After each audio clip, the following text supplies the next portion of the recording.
ठरलं तर मग ही मालिका गेली अनेक वर्ष प्रेक्षकांच्या मनावर आदिराज्य गाजवत आहे। मात्र सध्या ही मालिका दररोज 45 मिनिटांचा दीर्घ एपिसोड प्रसारित करत असल्यामुळे संपूर्ण टीमवर प्रचंड कामाचा ताण आहे। मालिकेतील सायली म्हणजेच अभिनेत्री जुई गडकरीने एका आस्क मी सेशनमध्ये याबाबत मोठा शॉकिंग खुलासा केला आहे।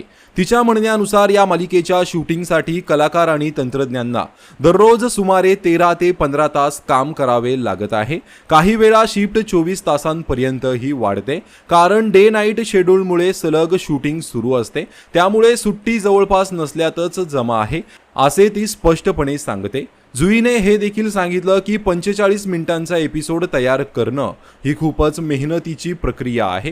सततचे शूटिंग, वेळेचे बंधन, इव्हेंट्स आणि वैयक्तिक आयुष्य याचा समतोल राखणे खूपच कठीण होते। प्रेक्षकांना एक एपिसोड साधा वाटला तरी त्यामागे प्रचंड मेहनत असते असेही तिने नमूद केले आहे। तसेच ट्रोलिंगपेक्षा प्रत्यक्ष काम किती कठीण आहे हे समजून घेणे महत्त्वाचे असल्याचंही ती म्हणाली। ही मालिका सध्या प्राईम टाईममध्ये 8:45 ते 9:30 या वेळेत प्रसारित केली जाते। तर ठरलं तर मग ही मालिका तुम्ही पाहता का आणि ही मालिका तुम्हाला आवडते का? कमेंट करून नक्कीच सांगा। धन्यवाद।